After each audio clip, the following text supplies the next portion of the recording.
بسم اللہ الرحمن الرحیم۔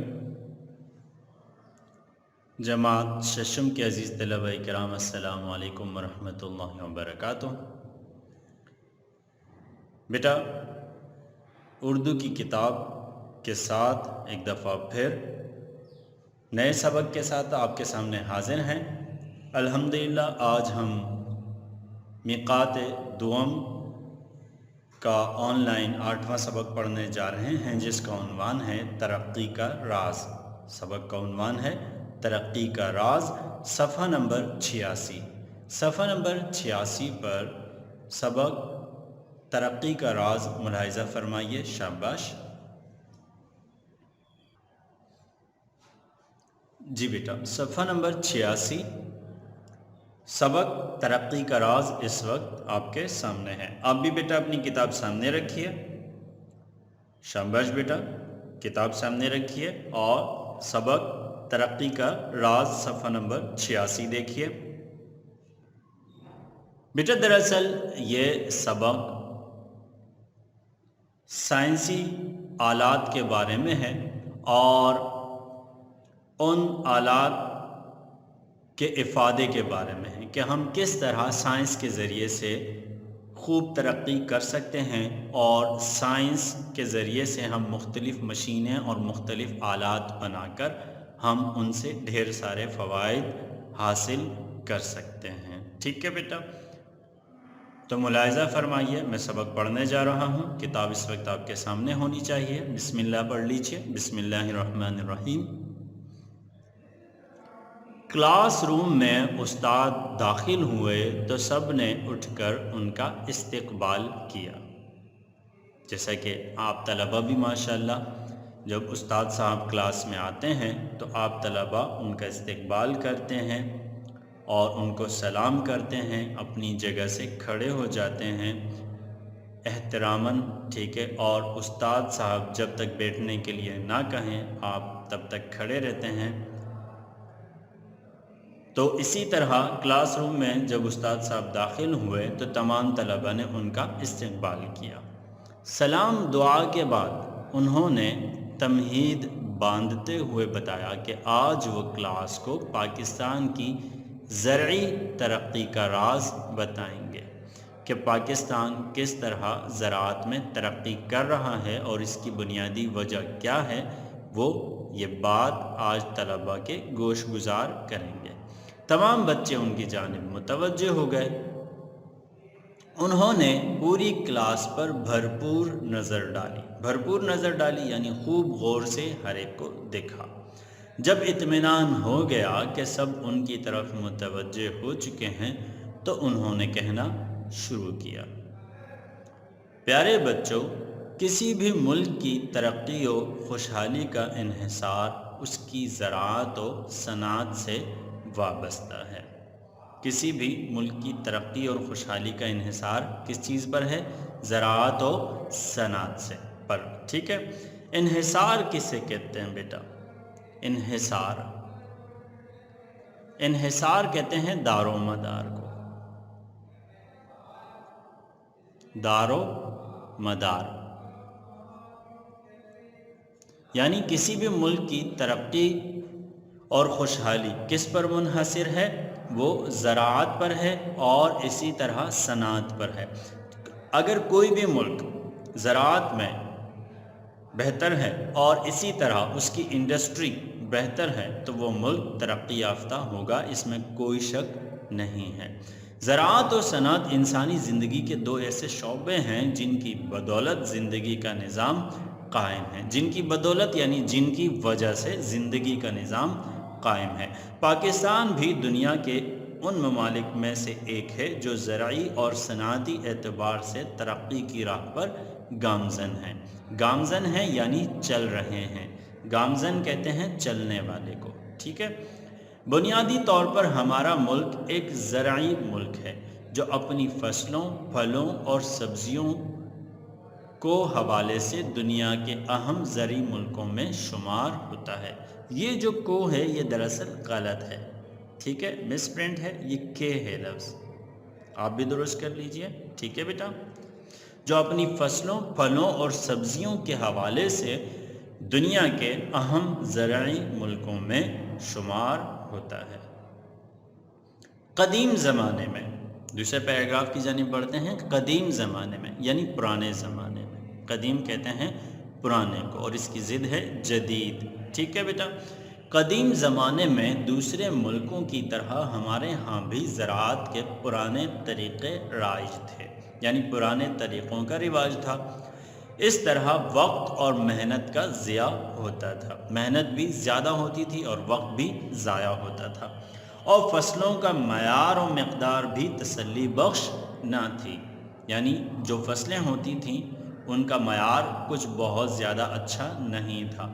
دن بدن بدلتے ہوئے حالات اور سائنسی ترقی کی بدولت زرعی دنیا میں ایک انقلاب آیا، جس کی وجہ سے کم وقت اور تھوڑی محنت سے زیادہ پیداوار کا تصور سامنے آیا۔ پیداواری اجناس میں خاصی ترقی دیکھنے میں آئی۔ پیداواری اجناس، اجناس جنس کی جمع ہے۔ اجناس کس کی جمع ہے؟ جنس۔ ٹھیک ہے، یعنی پیداواری چیزیں، وہ چیزیں جن کا تعلق زمین کی پیداوار سے تھا، ان کی ترقی میں ان میں کافی ترقی آئی۔ نت نئے آلات، یعنی نئے نئے آلات، جدید طریقوں، بیجوں، کھادوں اور جراثیم کش ادویات کے ذریعے زراعت کے شعبے نے ایک نیا انداز اختیار کیا۔ یہ لفظ کیا ہے بیٹا؟ جراثیم کش۔ بہت سے لوگ اسے جراثیم کش پڑھتے ہیں، جو کہ غلط ہے۔ ٹھیک ہے، جراثیم کش یعنی جراثیم کو مارنے والی ادویات، ادویات دوا کی جمع ہے۔ ٹھیک ہے، اس طرح سائنسی ترقی کے طفیل، سائنسی ترقی کے طفیل، طفیل کسے کہتے ہیں بیٹا؟ طفیل کہتے ہیں وجہ کو۔ ٹھیک ہے، سائنسی ترقی کی وجہ سے،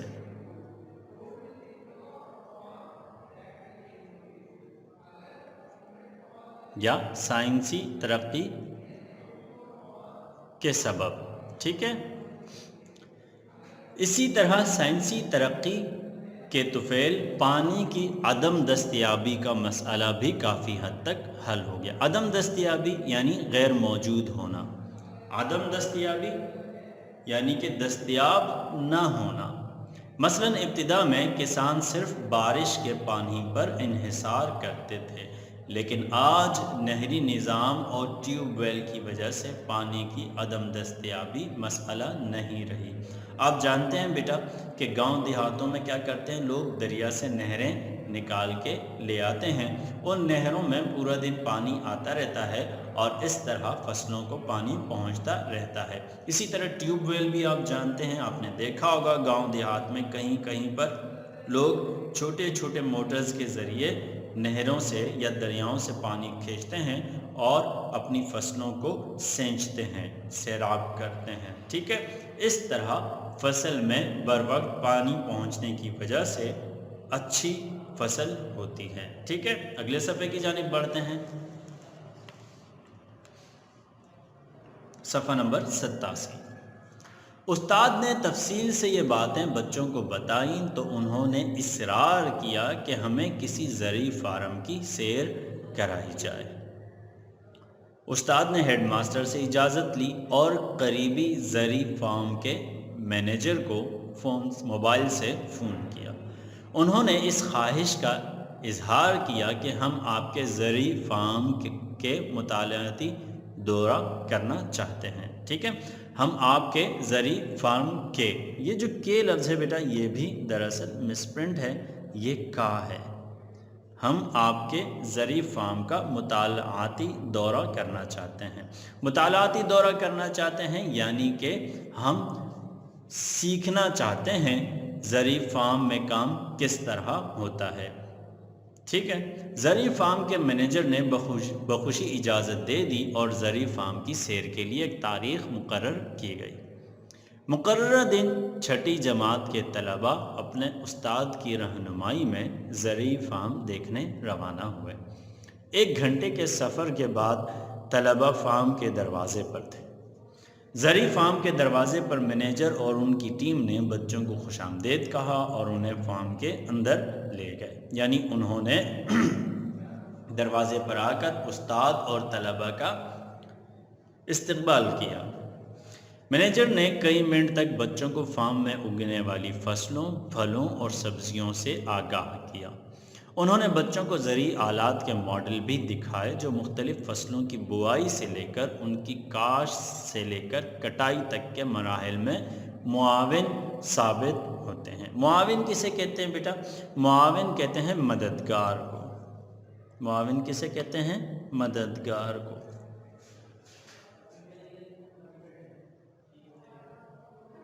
معاون ثابت ہوتے ہیں یعنی کہ جو مدد کرتے ہیں، کاشت بہترین بنانے میں، فصل کو بہترین بنانے میں مدد دیتے ہیں۔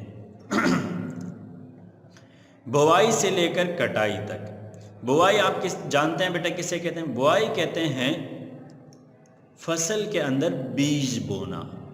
آپ جانتے ہیں کوئی بھی فصل خود سے نہیں اگتی بلکہ بیج ڈالا جاتا ہے۔ یہ جو زمین کے اندر بیج کا ڈالنا ہوتا ہے اسے کہتے ہیں بیج بونا، اسے کہتے ہیں بوائی۔ اور کٹائی تو آپ جانتے ہیں جب فصل مکمل ہو جائے تو اسے کاٹ لیا جاتا ہے اور اس کو کٹائی کہا جاتا ہے۔ مینیجر نے جدید زرعی اصولوں کی وضاحت نہایت آسان اور دلچسپ انداز میں کی۔ اس تعارفی نشست کے بعد دو رہنماؤں کی نگرانی میں طلباء کو فارم میں بھیجا گیا۔ انہوں نے بچوں کو دکھایا کہ ٹریکٹر زمین میں کس طرح ہل چلا رہے ہیں اور بوائی کر رہے ہیں، یعنی بیج بو رہے ہیں۔ ساتھ ساتھ وہ بچوں کو پرانے طریقہ کار سے بھی آگاہ کرتے رہے کہ جب کسانوں کو ٹریکٹر میسر نہیں تھا تو وہ بیلوں کی جوڑی کی مدد سے خود ہل چلایا کرتے تھے۔ آپ جانتے ہیں بیٹا کہ پرانے زمانے میں بلکہ ابھی ماضی قریب میں بھی اور اب بھی پاکستان کے کچھ حصوں میں کسان بیج بونے کے لیے اور اسی طرح ہل چلانے کے لیے بیلوں کا استعمال کرتے ہیں۔ دراصل بیل ایک طاقتور جانور ہے جس کے اندر اللہ تعالیٰ نے بہت زیادہ طاقت رکھی ہے۔ یہ اپنی طاقت کے بل پر اس وزنی ہل کو کھینچ سکتا ہے اور زمین میں دور تک جا سکتا ہے۔ اسی لیے کسان کیا کرتے ہیں کہ وہ بیل کا استعمال ہل چلانے کے لیے کرتے ہیں۔ آپ جانتے ہیں کہ ہل چلانے کے لیے بیلوں کے پیچھے ایک وزنی لوہا باندھا جاتا ہے اور اس کا عام طور پر کھینچنا ممکن نہیں ہوتا۔ اگر کسی انسان کے لیے یہ کام اکیلے تنہا کرنا ہو تو بہت مشکل کام ہے، لیکن بیلوں کے ذریعے سے ہل چلایا جاتا ہے اور آپ نے دیکھا بھی ہوگا۔ لیکن اب مہینوں کا کام دنوں میں کرتے ہیں، یعنی کہ جس طرح بیلوں کے ذریعے سے ہل چلانے میں کئی دن لگ جاتے تھے، اب وہ سارا کام ایک دن میں یا آدھے دن میں فوری طور پر ہو جایا کرتا ہے۔ ایک طرف ہارویسٹر مشین گندم کی فصل کاٹن کے ساتھ ساتھ دانے علیحدہ کرنے میں مصروف تھی۔ یہ کاٹن، یہ لفظ بھی مس پرنٹ ہے، یہ دراصل کاٹنے ہے۔ یہ لفظ کیا ہے؟ کاٹنے۔ گندم کی فصل کاٹنے کے ساتھ ساتھ، ٹھیک ہے، اسے بھی درست کر لیجئے بیٹا، میں یہاں بھی واضح کر دیتا ہوں، کاٹنے۔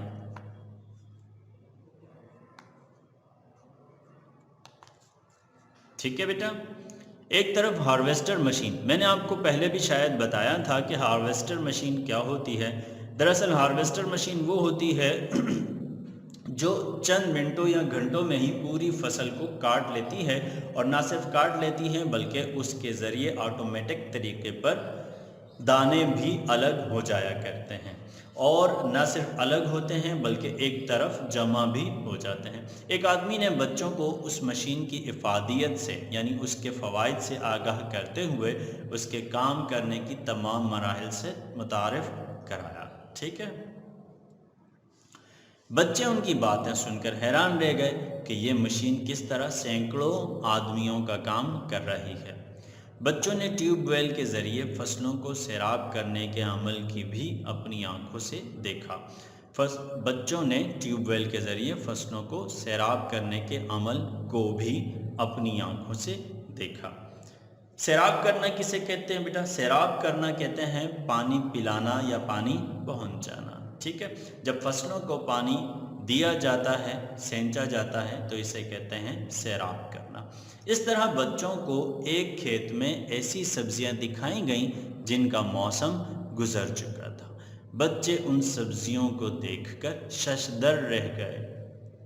ان سبزیوں کو دیکھ کر ششدر رہ گئے۔ ششدر رہ گئے یعنی کہ حیران رہ گئے۔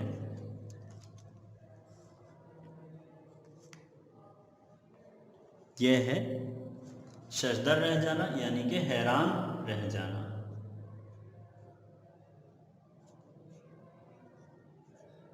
ششدر ہونا، حیران ہونا، ٹھیک ہے بیٹا؟ انہیں معلوم ہوا کہ کیمیائی کھاد، پانی کی فراہمی، درجہ حرارت کے کنٹرول اور سائنسی آلات کے استعمال کی بدولت اب ہر موسم میں ہر سبزی کو اگایا جا سکتا ہے۔ بچے نئے آلات یعنی نئے آلات، نئی مشینوں اور جدید طریقہ کار کو دیکھ کر محظوظ ہوئے یعنی کہ کافی خوش ہوئے۔ فارم میں زراعت کاروں کے درمیان خاصی دیر رہ کر انہوں نے انسانوں کی جگہ مشینوں کو کام کرتے دیکھا اور ان کے طریقوں سے آگاہی حاصل کی۔ وہ اتنے خوش تھے کہ انہیں وقت گزرنے کا احساس ہی نہ ہوا۔ اب وہ تھک چکے تھے، لہٰذا واپسی کا پروگرام بنایا۔ مینیجر نے بچوں کو کھانے کے لیے لنچ باکس دیے۔ مزیدار کھانا کھانے کے بعد وہ خوشی خوشی گھر واپس آ گئے۔ اس طرح بیٹا آپ نے آج کا سبق ملاحظہ فرمایا، آپ نے اندازہ لگایا بیٹا کہ کس طرح ہم چھوٹی چھوٹی مشینوں کے استعمال سے نہ صرف اپنی زندگی کو آسان بنا سکتے ہیں بلکہ ہم ان سے کئی فوائد بھی حاصل کر سکتے ہیں، اپنی فصلوں کو بہتر بنا سکتے ہیں اور اپنے ملک کو خوب ترقی دے سکتے ہیں۔ ٹھیک ہے بیٹا؟ آج کا سبق آپ نے ملاحظہ فرمایا بیٹا، آپ آج کا کام بھی نوٹ فرما لیجئے۔ آج کا کام ہے آپ سبق ترقی کا راز کے عنوان پر مشتمل ایک خوبصورت سا سرے ورک اپنی کاپی میں بنا لیجئے۔ انشاءاللہ اگلی ویڈیو میں ہم مشق کی جانب بڑھیں گے، تب تک کے لیے اجازت دیجئے۔ السلام علیکم ورحمۃ اللہ وبرکاتہ۔